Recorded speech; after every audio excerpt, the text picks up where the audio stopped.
Assalamualaikum warahmatullahi wabarakatuh. Selamat pagi semuanya. Apa kabarnya kalian hari ini?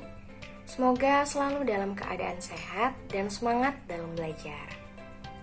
Anak-anak, pada pembelajaran kali ini dalam mata pelajaran Bahasa Indonesia bersama Ibu Rinar dan juga Ibu Indah, kita akan belajar mengenai materi tokoh-tokoh dalam teks fiksi.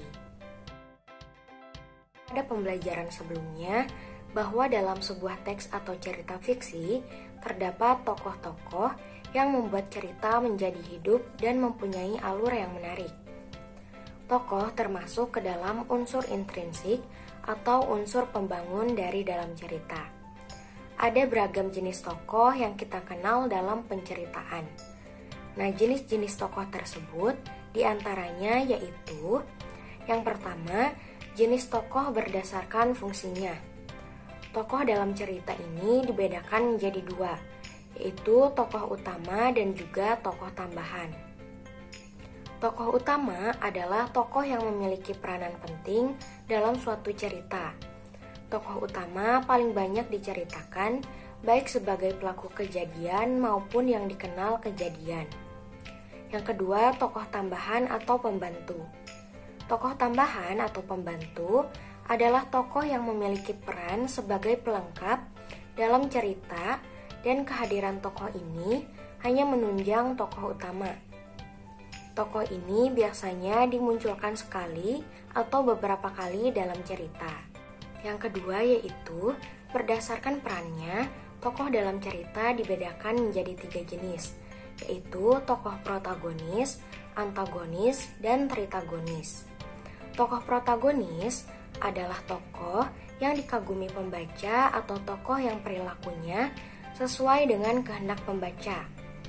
Biasanya, tokoh protagonis digambarkan memiliki karakter dan kepribadian yang baik.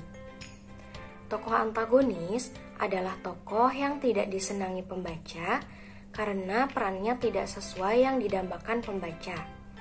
Tokoh ini menjadi penyebab timbulnya konflik atau ketegangan yang dialami oleh tokoh protagonis. Yang ketiga, tokoh tritagonis. Disebut juga karakter ketiga atau penengah yang menggambarkan watak yang bijak, berfungsi sebagai pendamai atau jembatan atas penyelesaian konflik. Biasanya muncul sebagai tokoh yang menyelesaikan permasalahan dalam sebuah cerita atau menjadi penengah antara tokoh protagonis dan tokoh antagonis. Yang ketiga, berdasarkan perwatakannya, jenis tokoh dibagi menjadi dua, yaitu tokoh sederhana dan juga tokoh kompleks. Tokoh sederhana adalah tokoh yang memiliki satu kualitas pribadi tertentu, satu sifat watak yang tertentu saja. Sifat dan tingkah laku seseorang tokoh sederhana bersifat datar dan juga monoton.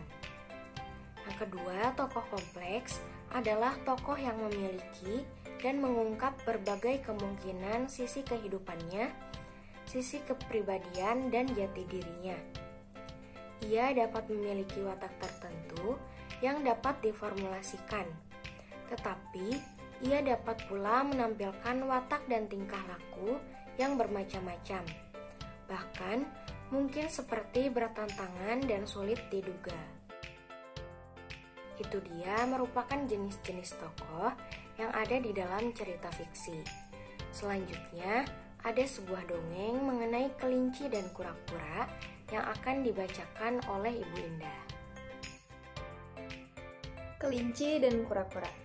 Di sebuah hutan, ada seekor kelinci yang terkenal dengan berlari sangat cepat. Namun sayang, kemampuannya itu membuat ia menjadi sombong. Pada suatu hari, kura-kura, keong, dan bekicot sedang bercakap-cakap.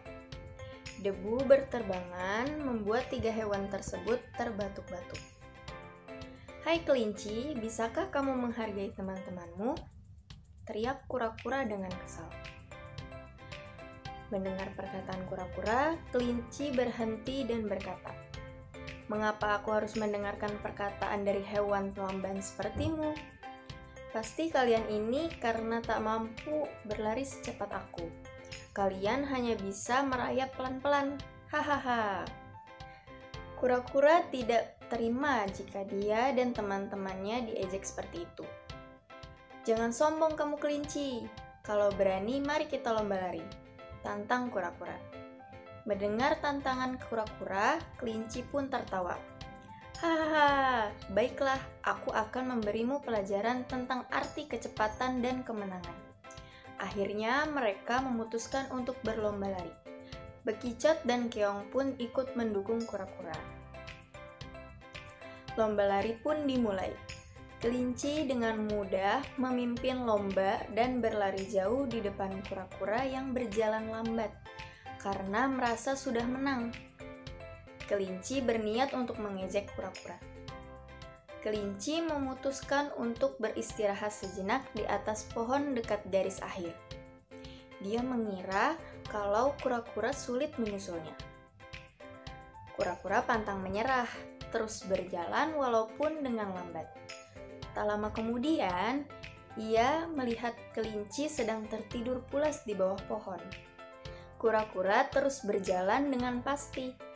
Kura-kura berjalan dengan hati-hati agar kelinci tidak terbangun.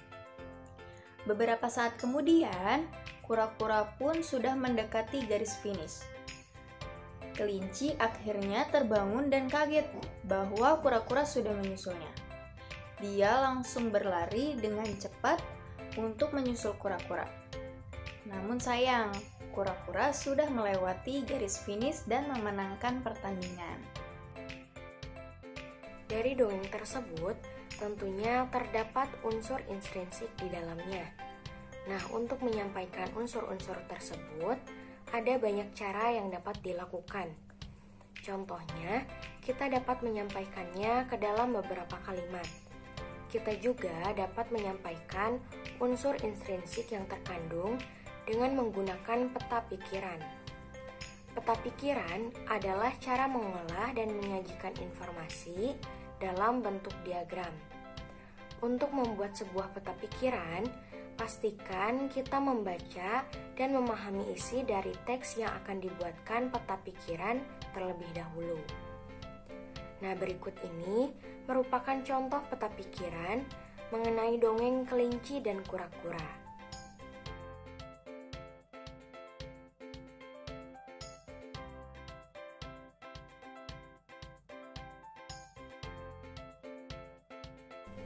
Nah, itu dia merupakan materi pembelajaran pada hari ini. Semoga materi hari ini dapat bermanfaat bagi kita semua. Terima kasih. Wassalamualaikum warahmatullahi wabarakatuh.